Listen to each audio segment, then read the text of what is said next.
வணக்கம். சிம்ம ராசி தமிழ் புத்தாண்டு ராசி பலன்கள்.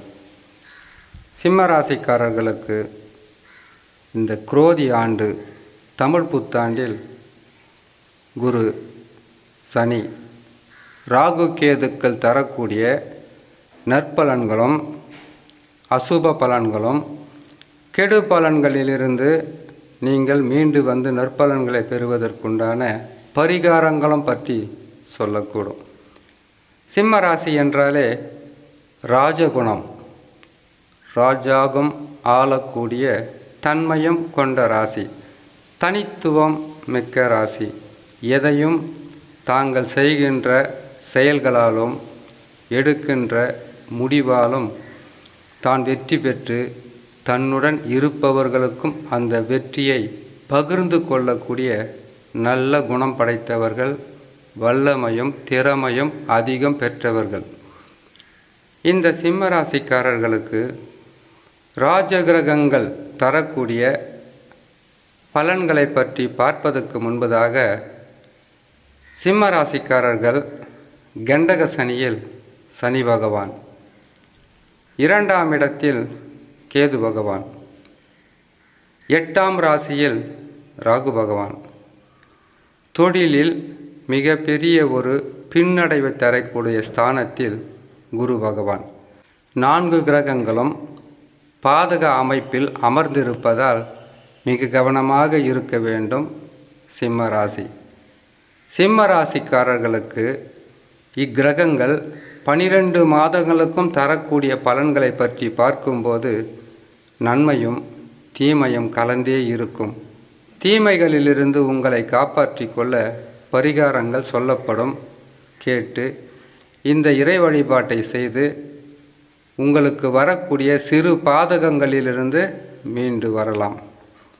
சிம்ம ராசிக்காரர்களுக்கு தமிழ் புத்தாண்டில் முதலில் கேது பகவான். கேது பகவான் என்பவர் கெடுக்கின்ற கிரகம். குடும்பஸ்தானம், வாக்குஸ்தானம், தனஸ்தானத்தில் அமர்ந்திருப்பது அவ்வளவு சிறப்பானதல்ல. குடும்பத்தில் பல பிரச்சனைகளை சந்திக்கலாம், தேவையில்லாத குழப்பங்கள் வரலாம். ஆனால் கேது பகவான் மட்டும் கெடு பலன்களை செய்து விடுவாரா என்றால் அப்படி கிடையாது. உங்கள் ஜாதகத்தில் பல வகையான நற்பலன்கள் கிடைப்பதற்கும் பெறுவதற்கும் எண்ணற்ற கிரகங்கள் உங்களுக்கு அமைப்பில் பாதகமாக இருந்தாலும் சொந்த ஜாதகத்தில் இருக்கக்கூடிய தசா, இந்த தசாவில் இருக்கக்கூடிய உங்களுக்கு தசா புத்தி அந்தர சூட்சம்னு சொல்லுவாங்க. இது உங்களுக்கு வலிமையாக இருந்து விட்டால் பாதகங்கள் பெரிதளவு இருக்காது.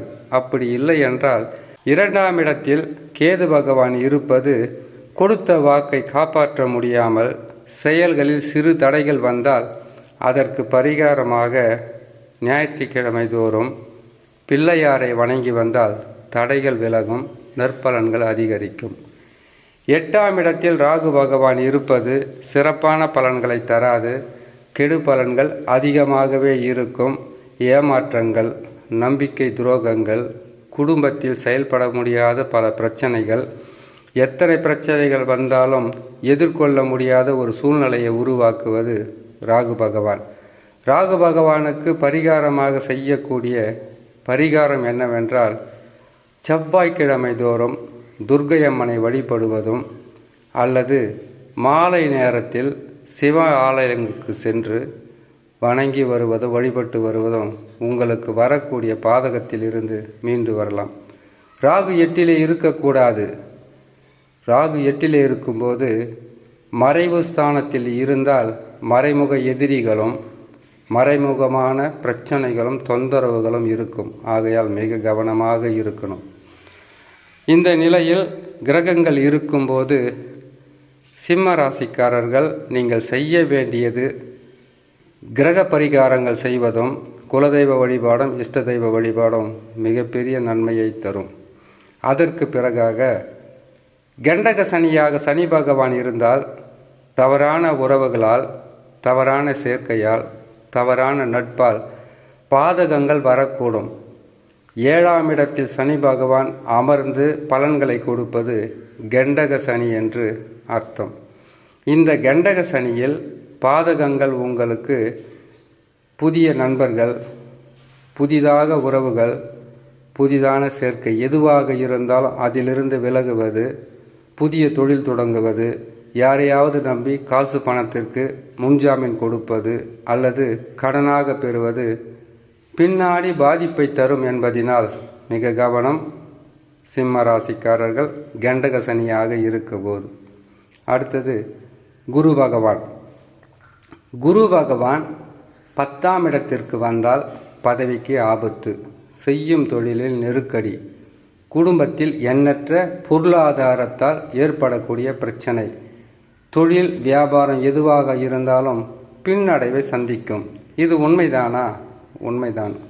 காரணம், 10ஆம் இடத்திற்கு குரு பகவான் வந்தால் தொழில் மாற்றம், இடமாற்றம், உத்தியோக செய்யும் இடத்தை விட்டு மாற்றப்பட்டு பல வகையிலும் உங்களுக்கு மன உளைச்சலும் அலைச்சலும் கொடுக்கின்ற ஸ்தானமாக இருப்பதினால் மிக கவனமாக இருக்க வேண்டும் சிம்ம ராசிக்காரர்கள்.